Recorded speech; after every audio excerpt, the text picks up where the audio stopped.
Welcome, everyone, and I wish you all a wonderful 2023. We've here in Utah, I'm wearing my coat because it's so cold. We've been getting endless snow. I don't know if you've got any down there at all, Mary, in Texas. If it all melts too soon, you're lucky. We don't up do here, snow if we can help it. Yeah. Well, lots of white stuff all over here. Well, welcome to the Home Service Summit webinar series, where our whole mission is to bring you the opportunity to meet with some of the leaders in the industry and to learn from them. My name is Scott Abbott, one of the founders of 5 Star Painting and the CEO of 5 Star Franchising.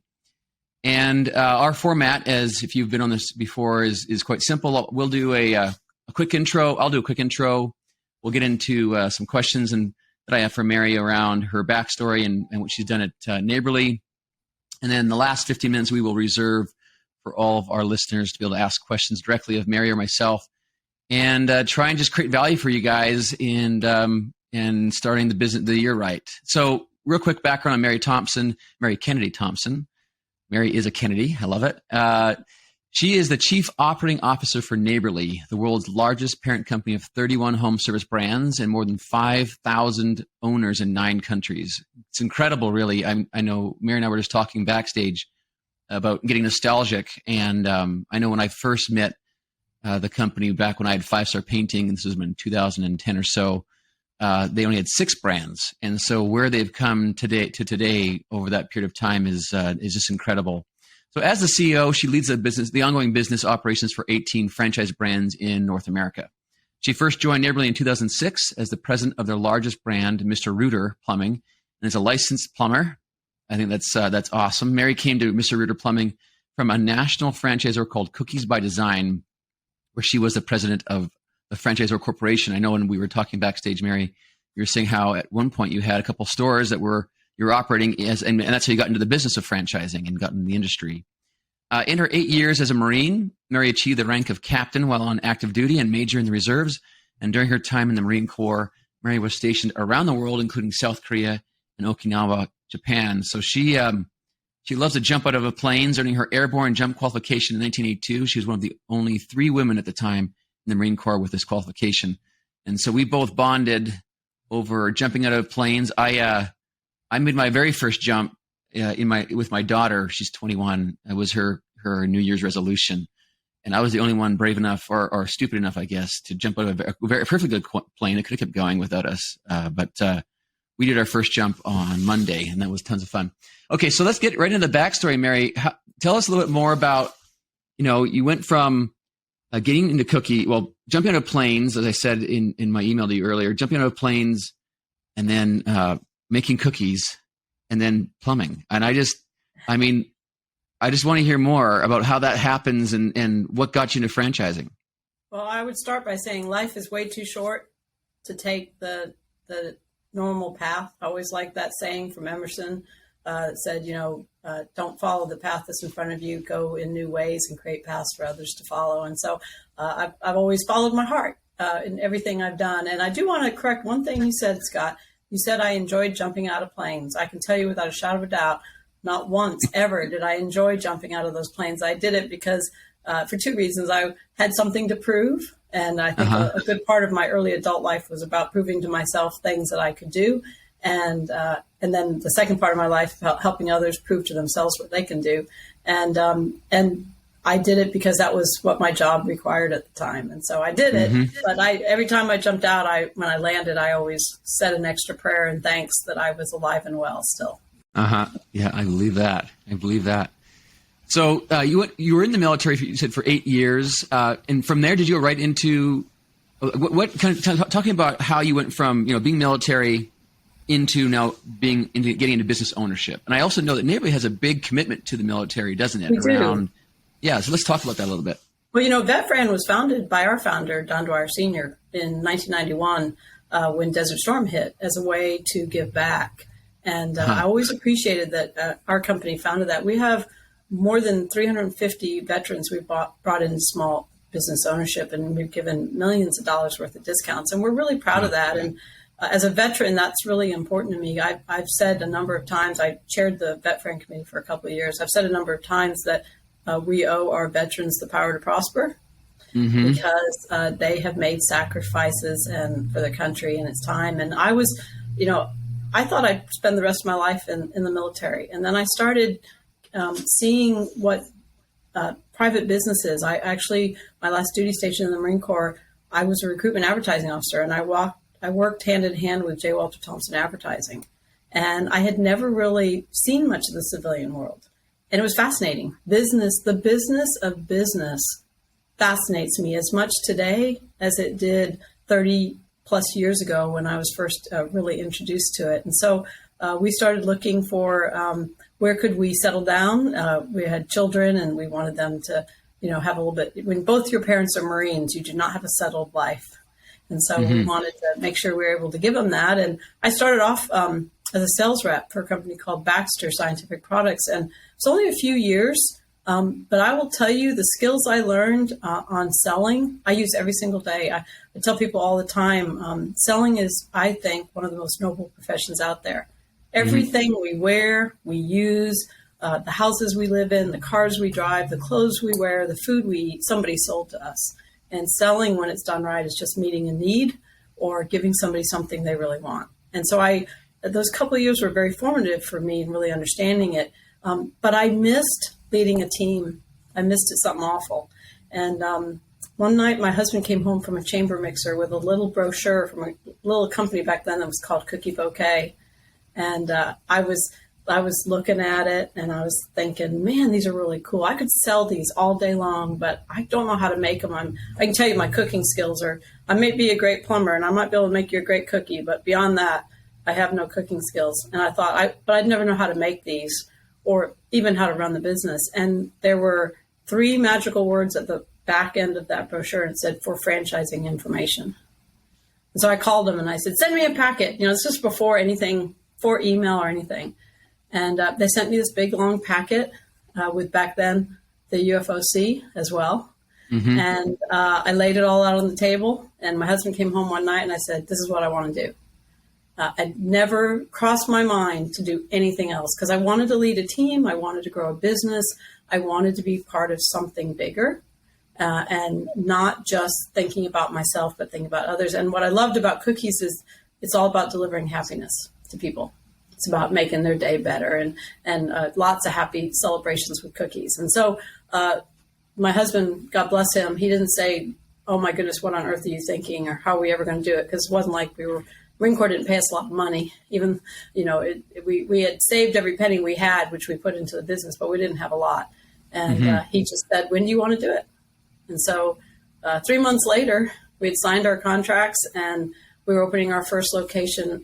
We were in the Austin market. We ended up being a multi-unit franchise owner. We had 3 locations and I loved it. I loved building it. I loved that it had a system. When I talk to veterans, I say this a lot. What's great about franchising is you don't have to recreate the wheel. You can focus on operational excellence. And my passion in business is about operational excellence. How do you take this and make it better, better, better, better, iterate and improve, iterate and improve. And franchising is all about that.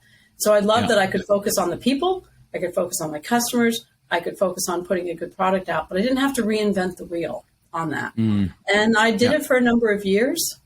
And we were doing well. And both my husband and I, we always like to look 10 years out, 10 years out. We're still doing that, even though the 10 years out look different now than they did back then. And we decided it was a good time. It was 1999. We decided it was a good time to sell our businesses.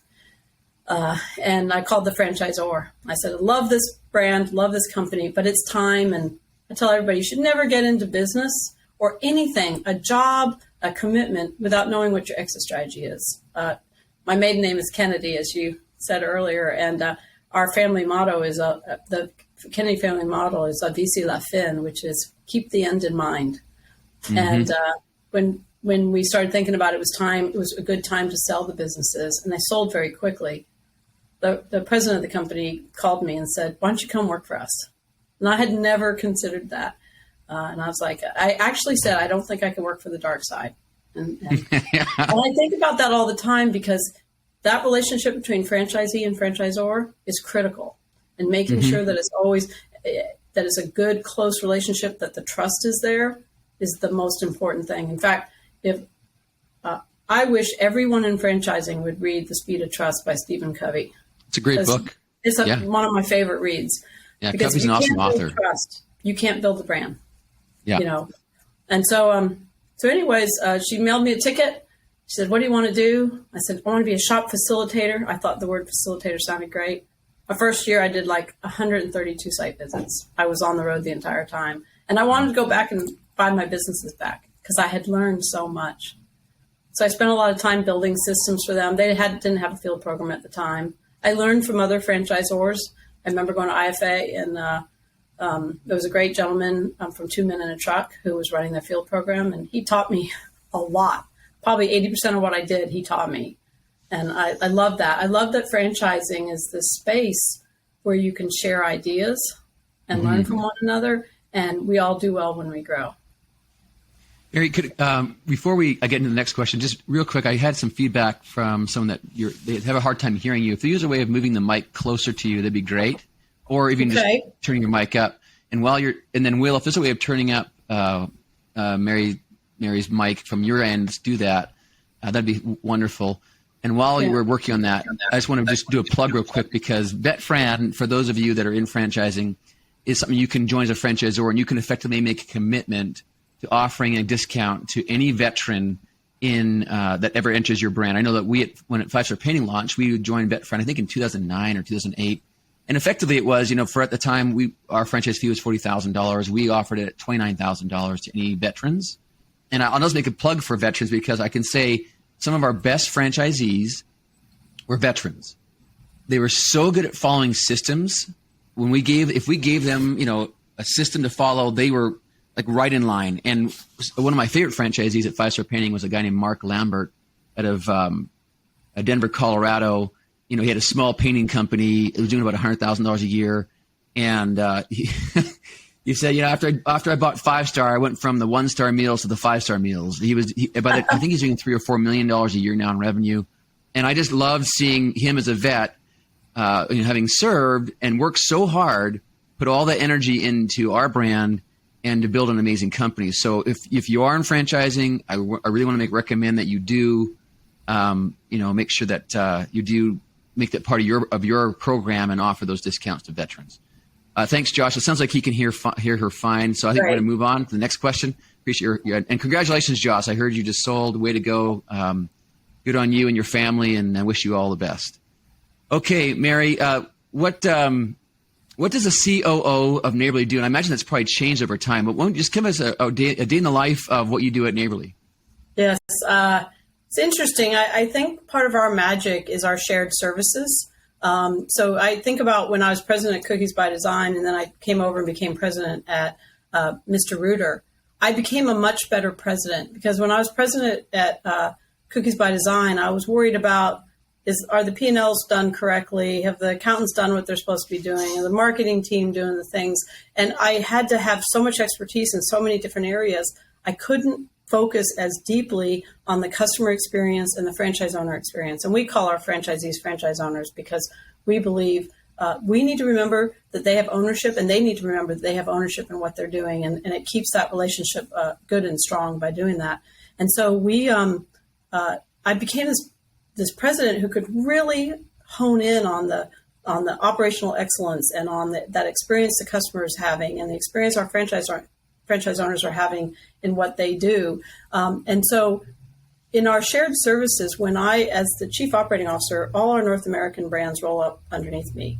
And in the beginning, I thought it was about making things easier for them. And part of what I did in the very beginning was processes, because processes drive everything. And if you have the right people and you have the right processes, you can do anything. And I'm a very process-driven person. But what I quickly started learning is you have to allow your leaders to fail forward. I lead leaders, and it's totally different in leading leaders than leading others. We say there are 4 levels of leadership. You lead yourself, you lead others, you lead leaders, and you lead the organization. And, when you're leading leaders and leading an organization, the most important thing I focus on right now is succession planning. Do I have the right people in the right seat at the right time? Are they doing the right things?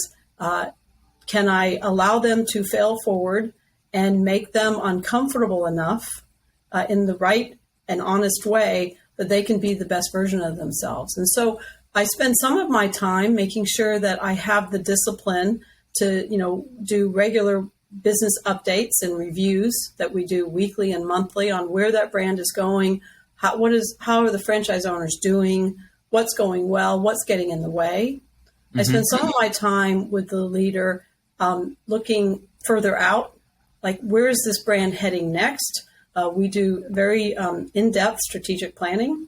And where's that brand going next? What's happening in the marketplace? What's happening in the world? I mean, just going through COVID alone, we had to change every single process we had on how we enter a home, how, the difference between sanitizing and disinfecting, all those type of things. And then making sure that that leader is thinking about the succession planning within their company as well. Probably the most important thing I can do for our company is to focus on the leaders and to make sure that they have the right tools in front of them and to hold a mirror up and say, is this what you see? Is this what's happening? I'd love to ask, dig a little bit deeper here, because I'm sure many of you who are listening, you probably have just gone through an annual planning process for 2023. I'm sure many of you on this call also do quarterly planning. I'm sure Nearly does as well. You mentioned how you're helping the leaders of different brands think strategically and think about the future, where the company's going. Do you attend their quarterly planning sessions with each of the brands, or do you have someone attend and you're just monitoring what's happening, or how do you kind of support and govern that process of just strategic planning in of itself? Well, I think quarterly is not enough. A lot of times I'll see a brand. We're very acquisitive. We'll acquire a brand, and they'll have a plan. And when you dig in and figure out when was the last time they looked at that plan, it's 6 months ago, 9 months ago, and things have changed since then. And I've always liked the book Traction. I've always thought it was a good book on understanding. Are we on? Or are we off? Yes, exactly. I love that book. And so our process is a monthly process where we sit with the brand president and on the initiatives, the people, the processes, the initiatives, how are they doing? And every month we do what we call 9-box for our people. A 9-box, says someone's either a consistent star or a key player or a future star. Every single month we go through how are the people on your team doing? How are you doing on hitting your initiatives? And here are your milestones. Are you on your milestones or are you off your milestones? If you're off your milestones, what's happening? And then what do your KPIs look like? And where are you on and where are you off? And I'm very visual, so our report is completely color-coded. I could pull it up because with 18, trying to keep track of that, you have to have efficient ways. And sometimes I think people work very hard at being efficient and they forget to be effective. So you have to be careful about those two things. So do you have all 18 brands reporting to you, or do you have someone that works beneath you that helps manage all of those brands? I have some span breaks in place, and we group our brands by like the type of work they do. We do repair, maintain, and enhance work, and we group our brands that way. And so that they can, when I got here, there were 6 brands, and we sat around a table and shared best practices. Yeah. You can't sit around a table with 18 people and get anything out of it. So we split it up. They have working groups. Many of them report to somebody else, and that person is doing that update. We call it a BUR, business update review, each month on where they are. So I can open up any one of those at any given time and know how are we on the people, how are we on the plans and the processes, where are we on the KPIs, and dig deeper on what's off and what do we need. And, you have to understand your misses and your beats. Mm-hmm. I think a lot of times some companies, either they fall into the, yay, we're going to celebrate only our beats and we're going to kind of not talk about our misses because that makes us uncomfortable, or we only talk about our misses and we don't understand our beats. You have to really have both, because if you're doing well on something, you need to understand why, because if you're successful by accident, you won't be able to repeat it. It's two of our values at our organization are we call Get Real. And that is where we have to be authentic and also accountable. Whenever you have that, though, like as you just said, if you're going to talk about what's not going well and be honest and open about it, our other values being enthusiastic, you need to also be positive and celebrate the wins. Like if they don't, you can't just do one or the other. You need to be doing both of them. So I'm really glad you said that. Something else you brought up, I think it's really important, is as an organization like yours grows so large, and as you went from 6 brands to 18 brands you're managing, it's really difficult. At least for me, I've found that once I start having more than 7 direct reports that I'm doing stand-ups with weekly and I'm working with closely, I start to lose the ability to manage the team effectively. And so there tends to be this. What's that? You miss things. You don't go deep enough. You skim across the surface. You start working more to be efficient than to be effective, and you miss key important things. I found that on times I've been stretched too thin, and that's what's happened. I might have a brand that's going off the rails for some reason, and I miss those early indicators that I shouldn't have missed. Yeah, and it's word of the wise, right? For those listeners who are on, like as your organization grows, inevitably you're going to have more direct reports, and at some point you're going to notice things start falling apart.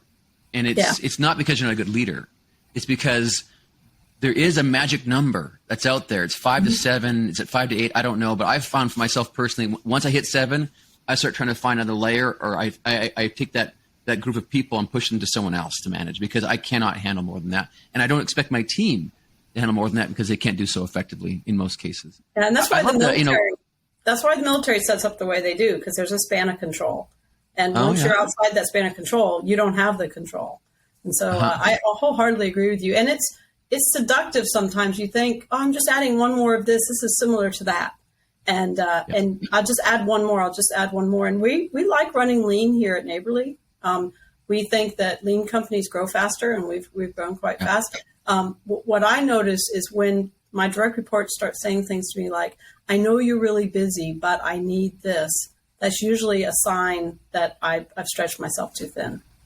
That is awesome, Mary. I'm going to write that one down, because I've heard that, right? Mm-hmm. And it's funny because they're signaling to us in a very polite way, you're doing too much. And as a leader, we have to listen to that. So that's great. I love that. It's something I've actually, frankly, struggled with, because I like saying yes. I don't like saying we can't do this or I can't do this. And I've stretched myself on a number of occasions. And not only do I suffer, but the company suffers. And what I look for now is what is best for the company. What's going to drive our company forward? What's going to help our people grow? What's going to help our franchise owners have the best chance of reaching their hopes, wishes, dreams, and goals. And so that's where I start from now is, sometimes if you're going to, Mike Bidwell, our CEO, he'll say, if you're going to add this to your plate, what are you taking off? Yeah. You're going to say yes. He knows. To this, because sometimes there's only so much room. Mm-hmm, saying no sometimes is the best discipline you can possibly do. And it's hard to do. Nobody wants to go in an interview and say, what I do really well is I say, no, I can't do that. We all say, I've got a can-do attitude. I can get it done. But there's a lot of maturity in that statement. It shows the ability to focus and to play to your strengths and know if there's something that just doesn't belong in your field, right? So that's I think that's a lot of wisdom in that. I'd love to, Mary, we could talk for I think 5 hours if we wanted to, but I know there's some of the things I want to get to, and I'd love to ask you some questions around the values. I know everyone knows Neighborly, and if you don't know, live rich. Rich is the values. It stands for something, which we're going to get into. Every meeting that Neighborly has with, is it 3 more people or is it 2 more people? Yes, I can't remember. 3 more. Three more. If there's 3 more people present, then you guys recite some of the values, and then someone will share why they love one of those values, and they'll give an example of something that may happen in their life where they're living that value. And I know it's been a big part of the organization. Just last month, I had Brian Scudamore on here. We were talking values as well. And you know Brian, I'm sure. I do, yes. Amazing leader, transformational leader, values-driven individual, right? He exudes it in everything he does. And I think we all can agree that the power of values, of core values and mission and vision have a massive impact on an organization. So now I'm super curious because I live that way as well. My organization does as well, but I run into some challenges that I'd love to get your help on. I think it's not easy. It's not easy, but it's manageable for me to live the values and really speak the values within my organization when I have people I'm paying because they're my employees. How do you take that to franchisees is what I want to know. It's an excellent question. Well, first of all, RICH stands for respect, integrity, customer focus, and having fun in the process. And you talked about when I first got here, we had 6 brands, and now, we have 31 brands. How do you maintain the culture of a company when it's growing that fast? It's something that Mike Bidwell talks about all the time, and we think about all the time. You have to be grounded in your values. You have to be, because it's not just that we've grown, but COVID happened and we're a distributed workforce and we've got multiple campuses and we've got people, we have a hybrid workspace. How do you keep that culture? Because the culture is what's going to allow you to win in the marketplace more than anything else. And so the values are what do that. And culture eats strategy for breakfast is I think what I've heard. Yes. I always love that saying. Yeah. Every single time it will. And so we rely very heavily, we really have 3 prongs to our values. First are our code of values, which is, we call it Live Rich. And there's 15 values. I won't go through all of them, but whenever we get together, we recite them, we talk about them. Sometimes, like if I have a really tough meeting, I had a tough meeting with a franchise owner over the holiday. And I said, I'm going to communicate honestly and with purpose. I will be direct and honest with you, and I'm going to listen with the intent to understand what is being said and acknowledge that what is said is important to you. Those are 2 of our values. And so sometimes as well. We'll pull a value out and we'll talk about it. Sometimes one of my favorite things to do is if you have a big meeting or a team you're trying to bring together, I'll have them share a value they think the person to their left represent really well. So you get them thinking and talking about it, or a value they're working on that maybe is not their what they do the best at, or the one that's their favorite one. So it gets them to start owning it. And every time we acquire a company, we are integrating Junk King right now. They're a fantastic company. And it was so much fun to sit with that team. And I do the integrations as well. Part of the introduction is like, let me show you about our values. And I always tell them, you watch me. And if you see me breaking a value, you call me out on it. Because one of our values is speaking calmly and respectfully without profanity or sarcasm. Well, as a Marine, sometimes I have to work really hard at that. And so, and it's good. I've been called out on values before. And when you allow people to hold you accountable, then it becomes easier to hold one another accountable. To take it to the franchisee level, the franchise owner level, first of all, they have to see you living it every single day. And when you make a mistake, you have to own up to it. I had one year when I was president of Mr. Reuter, I was not listening as well as I needed to. And I had a franchise owner call me out on it. And I got up on stage and I said, I told him, I said, you know what? I've heard from a couple of you about this. I'm not listening with the intent to understand. I've been listening with the intent to reply, and you're right. And I'm going to change that. The best apology I can give you is to change my actions. I'm going to make this value my most important value for the rest of the year. And every meeting I started, I would say, I'm focusing on listening with intent to understand what is being said. And I got better because you had this thing. So when the franchise owners see you living them and letting them, and they'll call you out on it. One of ours is responding in a timely fashion. If you're slow on an email, they might say, well, that doesn't feel like you're responding in a timely fashion. And when they call you out on it, that's really good. I've had people go, oh, that's bad. They're holding you accountable for that. No, that means they buy into them as well. And then when we have an FAC meeting or a regional meeting or a national meeting or our reunion, we had 4,000 people at our annual reunion with all of Neighborly together in October.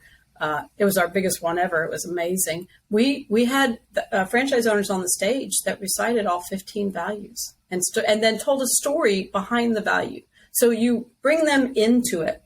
And you don't just say, here's our values and then never talk about them again. You have to talk about them all the time. And sometimes I see eyes roll on occasion, especially if it's not a happy conversation. But you have to bring it to the front every single time. And we have franchise owners that have the poster up in their office that will say, I brought this to my family. It's helped me and my family as well. And I think that it's a whole lot easier making smart and good decisions within an organization if you know what the rules are. And those values are our rules by which we all decide to live. And we're a very diverse company. We have people from all over the world, from all all types of people, all ages, genders, everything. And what ties us together is we agree on the values. Mm-hmm. And so now you have a group that agrees on the values. You can go anywhere with that. So you have that. The second leg is making sure you know what your vision is. And our vision is to be so remarkable we become a beloved household name. We talk about it all the time. We start meetings with that all the time. And then the third part is knowing what your purpose or your mission is. And our purpose is to build a service community that enriches people's lives. There's the word rich, enriches people's lives by delivering amazing experiences. And so if you can have those, and I'll ask people, sometimes I'll work with an organization and they'll say, I have values. I'm like, what are they? Oh, let me go look them up. Or we have a vision. I'm like, what is it? And they can't recite it. And so we will start a meeting and say, this is our vision to be so remarkable. Not just the franchise owner to the customer, but us to the franchise owner and us to our vendors and our franchise owners to one another and them to us. And so we talk about it and we weave it through everything we do. And you have to be willing to allow people to hold you accountable to it, which is very important. That point you make there is, I think, so important. And I know from being a younger entrepreneur and business person, I struggled with that at first. When we first started articulating our values, I found our franchisees use it as a weapon against us. Yes. And I use that word because that's how I felt. But the reality was they weren't. And as you said, they are starting to embrace who you are as an organization. And if they're calling you out because you're not actually living up to it, that's a beautiful thing. It's something to be, as you mentioned, to be embracing. It shows a sign of maturity when you know that when someone says to you, hey, this is, you say this, but you're not acting that way. It gives you an opportunity for feedback that we should all be really, really looking for, because that's how, through feedback, we can really make the adjustments in our careers and our personal lives to become better. So I think that's what you said there was really valuable. Feedback's an important thing. We use a franchise business review. We do 2 surveys a year in the spring and in the fall.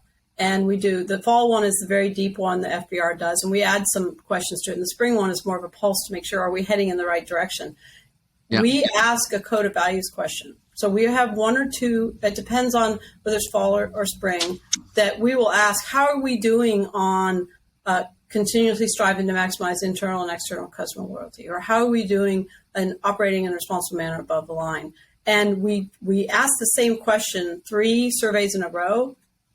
And so we're based on the score to move the needle, like responding in a timely fashion. And if we have a low score on that, we go back to the franchise owners and we tell them, hey, we didn't have as high a score as we wanted. This is what we're hearing from you. This is what we're going to do about it.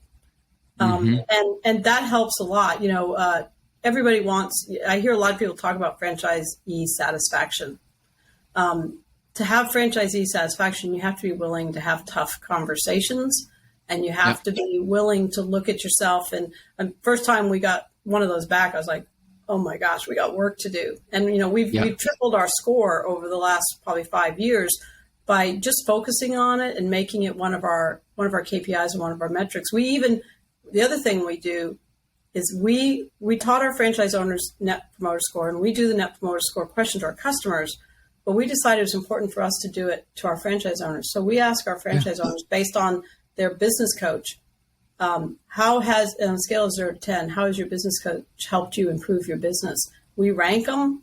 We have the top people teach other franchise owners. The bottom people either, get better or figure out that that's not for them. And so that we understand how we're performing with them. Well, you've created some visibility to something where, what gets measured gets improved. And if you're not measuring it, you're not improving it. Or you have no idea if it's going, what direction it's going. So as you just mentioned there, it is so important in things that may be difficult to understand, like that are qualitative. You're putting a number to it, right? How is someone helping me? Well, that's a pretty qualitative question, but you're putting a number to that where they can rank it and say, well, on a scale of 1 to 10, I'd give them a 9 or an 8. That allows you now to see how people are doing, and then create an environment where people can help each other and coach each other through how they're achieving the rates they have. When you're dealing with your values as an organization, do you do anything to reward people for living their values and put them on a pedestal in some way for having lived the values as you're operating the business? We do. We have a Live Rich award that we give out monthly, and people will put in and say, this person lived rich by, one of my favorite stories was a single mom at a Target, had a flat tire, freaking out, didn't have money to buy a new tire.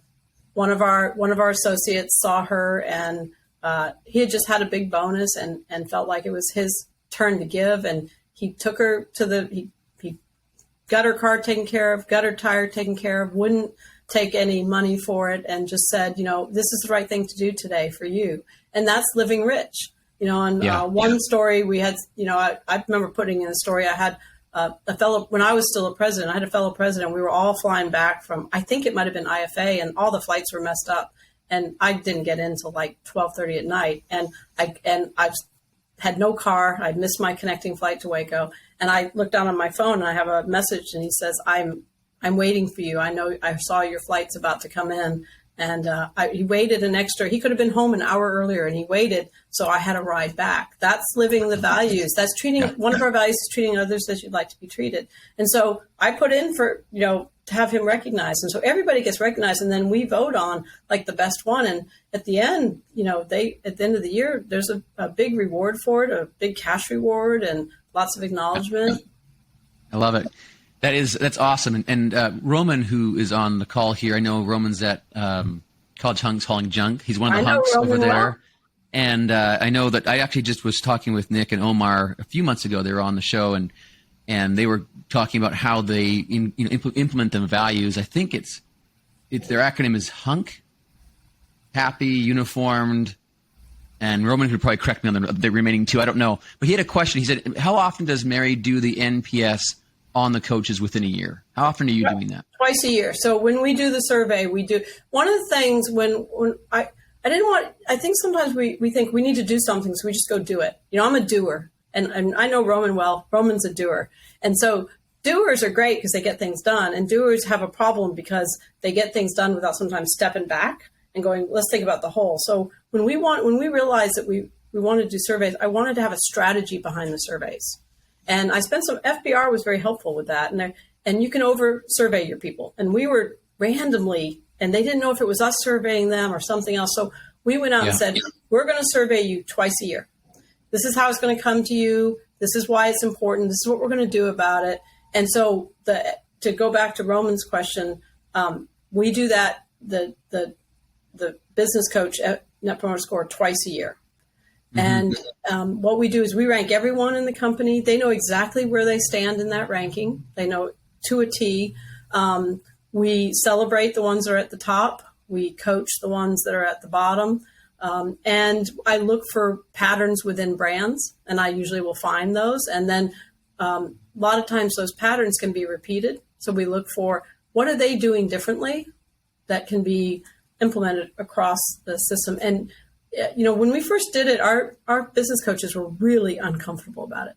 They did not like the idea. And I understand, because all of a sudden what you're doing is boiling down to a number. And, our Net Promoter Score with customers runs in the mid 80s, which is really, really high. It's higher than, like Apple and other products. But when you do an NPS like that, it runs a lot lower. And our first time, our average score was like a 7. Mm-hmm. I'm like, okay, we got some work to do. And it was uncomfortable for all of us. It was uncomfortable for the leaders. It was uncomfortable for the business coaches.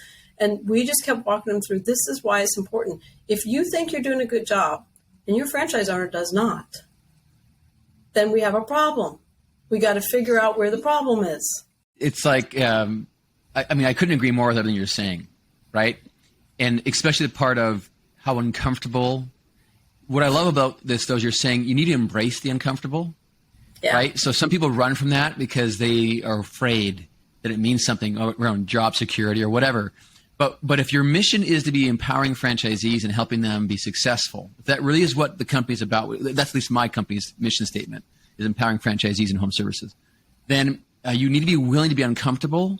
And as a leader, like as a COO of the organization, no better person than to show people how to be uncomfortable and embrace that than yourself. And I think it's wonderful. Roman just reminded me that HUNKS stands for honest, uniformed, nice, knowledgeable service. Thanks, Roman. Hopefully that was an answer to your question. I want to switch channels here to operating systems, because, neighborhoods move so quickly. Mm-hmm. When I talk about operating system, you mentioned a little bit earlier, you've got a certain management style. Does Neighborly embrace, or do the brands embrace like a management operating system that has been like, for example, we use Traction at our company. There's a whole system, there's a software that tracks it all. We have rocks, and we're tracking regularly. We have a weekly stand-up meeting. We've got cascading messages we're giving to all the people in the organization. It's all organized in a very tight framework. Does Neighborly have something like that, or do you have your own system you've created that has been developed over the years? I would say we're very similar to you in that we use very similar approach that Traction has, but with a spin with ourselves. We have a robust BI or team, business intelligence team, which help us also because you can imagine we don't have all one point of sale system because some of the industries you have to use a certain point of sale system. We buy companies that maybe don't all use the same learning management system. And sometimes it makes sense to move them over. Sometimes it doesn't. Sometimes they have a different intranet on how they connect with their franchise owners. And so our BI tool sits on top of all that and pulls all of it up. And then our processes for how, our strategic planning, we start in May and June for the next year because it's this process of what you need to do and how you get there. And then it ties into how we've been doing the business update reviews and how those go. Wow. So you actually begin thinking about, you're a few months away from thinking about 2024. Yes, we are. I love it. Yeah. It's a big ship. And so things do, it moves a little slower than perhaps a smaller operation. So I love to hear that you not every brand does full planning every single year. I mean, they'll all plan their initiatives, but if you think about, I don't think it's reasonable to say you can look 5 years down the road. It's just too long in today's world. You might have been able to 10 years ago. You just really can't. But we want to at least look 3 years down. So we break our brands into those three groupings. And then once every 3 years, they do a full-fledged, we bring in our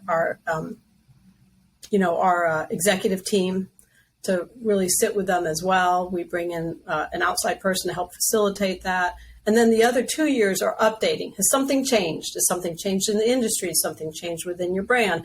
How do we adjust? And what still has to get done to get to that place? And I think it's a mistake sometimes. This is what we're going to do this year. This is what we're going to get done this year. And while we look at it every single month and there are things we've got to get done this year ties into the next year and ties into the next year.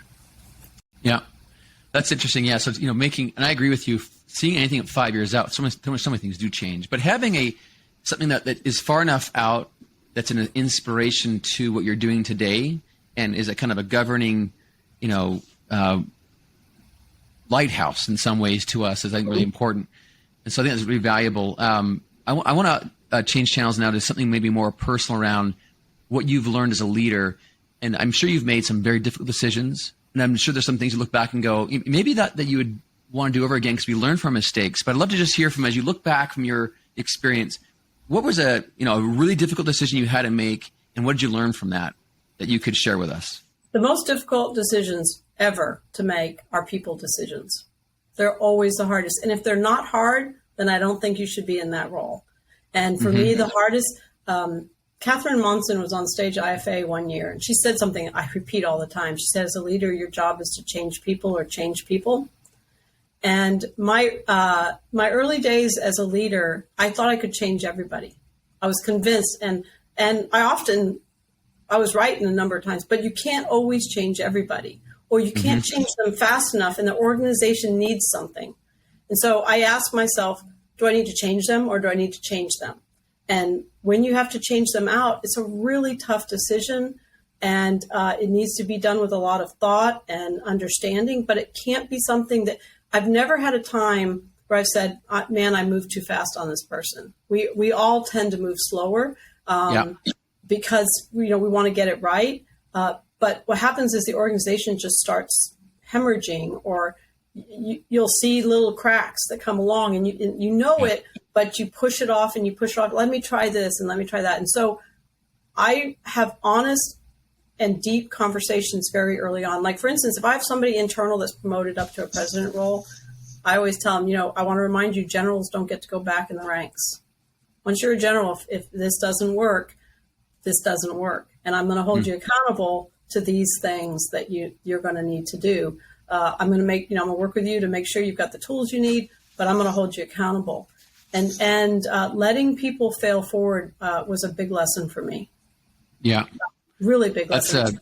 I'm not going to forget that. If you got to change people, or you got to change people. That's Catherine's wise, very wise. I know this is the time where we're going to open up some questions to the listeners, although I selfishly have another question to ask of you before we go to them. Matt, I'll get to you just in 1 second. But yeah, if you have any questions, feel free to load them in the chat. I'll make sure I ask Mary to share some of her wisdom. But just before we move to those questions, Mary, do you look at the economy right now, just at a global level? Neighborly is a gigantic organization. I think your figure's got to be on the pulse of the consumer and the consumer sentiment in general. Are you seeing anything at Neighborly that would indicate that, we're entering a recession, that we're already in a recession, or any kind of signs of maybe weakness in the economy in the United States? Yeah, I've definitely seen some things. So there was, I think what USA Today yesterday had an article that said that the mortgage rates, the mortgage loan numbers are the lowest they've been since 1996. And, we have a home inspection company. So we see that in our home inspection company. I told you we have repair, maintain, and enhance. And if you think about what people cut when they're nervous or tight, first they cut the enhance things, then they cut the maintain things, then they cut the repair things. Repair is, right now, I'm seeing no change in repair. And I'm not seeing a lot of change in maintain. Enhance for us are the enhanced brands are kind of like the canary in the mine, is that they're the first ones to feel it. So we see it some in the leads, and we don't believe in becoming a self-fulfilling prophecy. So yes, we're seeing it. If I could accurately predict when a recession would be, I could rule the world. I can't predict that, but I would say there's something happening, because we're seeing on the enhanced side, not as many people are selling houses. There's a ripple effect to that, because and this, you're in the painting industry. Yeah, what's the number one event that causes someone to paint their house? I'm going to sell my house, and so we see that. We see it there. We see it, with like Shelf Genie that has glide outs. They might think a little harder. But we've been able to mitigate it by looking for other ways to make sure we're in front of the customer. Because the other thing I think about, just like when people say we can't find anybody. And for us, we had a constrained capacity. We've had it for a long time. But there are plenty of people to work. They're just working for somebody else. Go figure out how to get them to work for you. There are plenty of people that are painting their houses. Just make sure they know about you. And staying and making sure that they're marketing properly and that they're out there in front of the customer and doing that. But you can see it. You're seeing it too, aren't you? There's no question. And I don't like to, whenever the economy stuff comes up, right, people kind of bristle sometimes. I don't use this as an excuse for poor performance. No. It's just understanding the market. And as markets change, how we approach the market needs to change. I know that in some of our brands, like you, the brands that are more renovated, I think you called enhanced, focused, I find that they grow way faster in upswings in the economy. It's just in general way more demand in general, so that whole brand lifts very aggressively. And the brands that are like I call restoration brands, they tend to be just really stable and steady Eddie, and they just kind of do well no matter what happens in the marketplace. So every brand kind of acts differently, but how we act or react to that is our choice. That's our opportunity to grow. And so I think there's knowing where the business is at is helpful, but there's no question that there's always opportunity out there, and that's why I love home services. Okay, so I got to get to two questions. Oh, sorry, go ahead. Okay, I just want to say this last thing. I remember when COVID hit, I think there were people who suffered more, and it was terrible. But there were people and companies who suffered more than they needed to because they told themselves that they couldn't get through that. And as leaders, we don't have that luxury. We have to find the way to get to the other side. That's right. And so that's what we're doing, is we're making sure we're prepared, because those companies that go through recessions, when they come out of the recession, they shoot through the roof.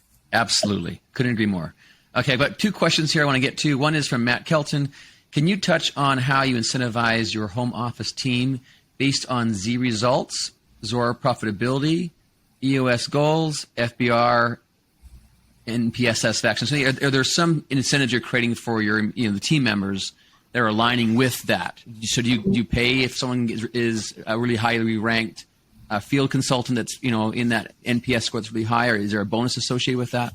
So as we evaluate like who gets raises, that plays into the evaluation of how much of a raise they get. So for sure it plays in there. When we first launched Net Promoter Score for the business coaches, we did bonuses on each brand that had the top score, because we want, and they were robust bonuses. So they could see that there was opportunity there. And we tied it into part of their bonus opportunity on a multiplier on what their bonus was. We also, everybody at Neighborly has an AEP, an associate equity plan. And I think that's the biggest thing that that motivates our group and our team. So the associate equity program, everybody in our company is an owner. And when our company sells, everybody gets to participate and win. Mm-hmm. And so we have coins that are Neighborly coins that everyone gets from and we say, think like an owner because you are an owner. And so what happens is it motivates them. They think, well, okay, if I've got a lower NPS score and this person's not growing the way they need to, and I'm not reaching out to them, if they're not growing, the company's not growing. If the company's not growing, we're not going to sell for, get to where we want to get to. And where our private equity partner wants us to get to. So everybody is facing in the same direction. And you don't, I love this because you don't have events where just some people, like the top people win. Everybody wins. And it's meaningful. It's a big amount. It creates generational wealth for some and some great wealth. This last time on our last one, I remember someone said, I've always wanted to buy a house and now I get to do that. Isn't that wonderful? That makes my day. Yeah, no kidding. I love this idea of giving people on your team a coin and think like an owner. That is, we've been very generous with our equity option plan. We have an option plan in our organization, and that is definitely one way to make sure that everyone is aligned around what we're trying to achieve together and creating value for everyone that's involved in the organization. So I love that. Thanks for sharing that. Okay, Elizabeth has got a question. Welcome, Elizabeth, to our show. What are the values and criteria that are essential in choosing your vendors? You mentioned running lean, so those choices become even more important if they are your leadership's closest partners. So we have a company called ProTradeNet. It has its own leader, its own president, its own group of people. Their only job is to find vendors for us and for our franchise owners and to set up the programs that do that. And when we evaluate, we will oftentimes bring a vendor in through one brand and evaluate and make sure that they live up to the promises that they're going to. We look for vendors who will teach us. We've had some vendors. I know I've been in different spaces, like when we were trying to get our recruiting right. I looked for applicant tracking system companies that could teach us how to do it better and make us better. Instead of us having to build it ourselves, we look for the expertise. We look for vendors that have high satisfaction amongst their franchisee customers and understand franchising. And we look for vendors that have high touch because, and you know this better than most, Scott, franchise owners, they need high touch. They came into a franchise system partly because they knew they wanted to be part of something bigger than themselves and that they needed some help. I knew I needed some help. I just couldn't put my finger on what it was. They all want to be treated like a VIP. And that is so important. Because they are. Long ago when we used to get pay stubs, now we get it on our phone, but we used to get pay stubs. It would say, thanks to our franchisees who make all things possible. Never forget that. And so, and we give awards to our vendors. Like at our reunion, we do vendor of the year. Each brand picks a vendor of the year. We celebrate them, and we celebrate them very openly. And we share with the other vendors. They're a critical partner to us.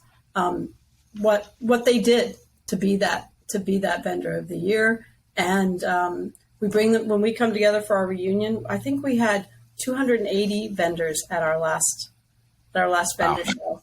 And we brought in a speaker to speak just to them and to give them some value too, because we think that value goes both ways. Mm-hmm. I think that's also, one of our responsibilities as a franchisor. When someone joins, as you mentioned, they're doing something bigger than themselves. That also gives an opportunity to really get, better attention, better service, better pricing. It all kind of rolls together because you have all that volume. Mm-hmm. And I say to my team all the time, it's our responsibility. One of our values is V for vital. It's our responsibility to be vital to their success. And one of the ways you can do that is by bringing them the right vendors with the right pricing and the right service so that they feel like they're being treated like a VIP. And so I think that is, really important point. Okay, I've got another question here from Paul Permachuk. Welcome, Paul. Would you ever consider enforcing all neighborly brands to utilize the same operations software, or does it make more sense to allow each of them to choose their own? Yeah, so That's a good question. It is a great question. We have some brands that are on the same point of sale system. We have like 6 brands are all on because it makes sense for their industry. And what I would say is I don't think you can answer that like blanket. They all need to be all on their own, or they all need to be on one, because we're such a wide range of industries. Even though it's in the home services, we have some companies that have insurance requirements and they have to use a certain software because the insurance companies require it. I wouldn't be able to put them all on one software. Yeah. But then I have, brands that all do similar dispatching, similar things. They are all on one software. So it depends on where the needs of our of that brand and where you. One of the things I learned early on in this job, my job is to share best practices without homogenizing brands into inefficiency or ineffectiveness.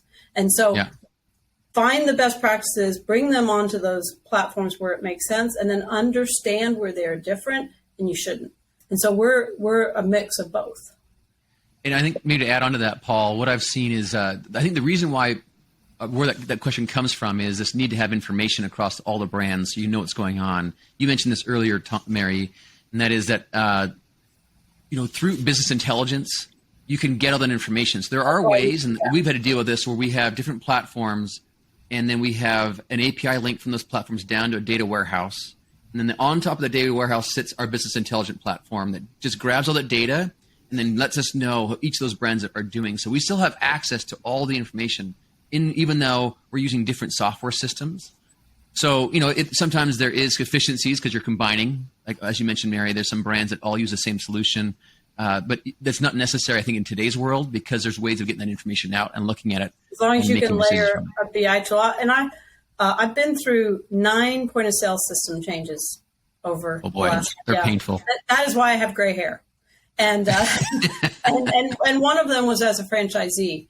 And what I would say is be very careful in your point-of-sale changes, because I've not seen one that the brand doesn't take a little dip, even if it's only for a month or two, because it disrupts everything in their business. So make sure that you understand what you're moving them to, and what they're going to be living it day in and day out. Understand it at that very close level, because you can really take a hiccup in your business. The example I give is, our IT team made me move to Office 365 a few years ago. I didn't want to. I went kicking and screaming because I liked what I had. I didn't want to change. And it's a much better program. But for like 2 months, I hated it because where I always used to go here and now it's there. And I used to go there and now it's here. But it's a better program. And managing the expectations of the franchise owners and helping them understand you're not going to like this process, but you're going to like the result. Yeah, that's a really good point, Mary. And I have gray beard here from all of the changes I've made in my life. It's really difficult.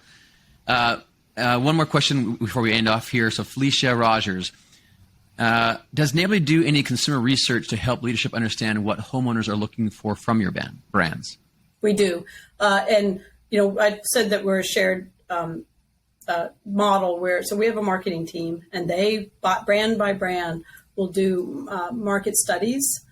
Usually every other year or once every 3 years, depending on how fast the industry is changing. Like plumbing hasn't changed in 20 years, but depending on which industry is changing, and we do those studies and we share it, and we also talk to our customers as well.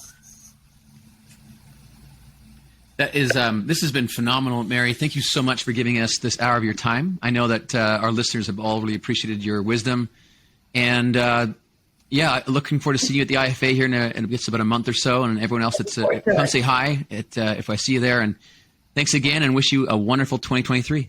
Happy New Year to you. Okay. Thanks so much, Scott.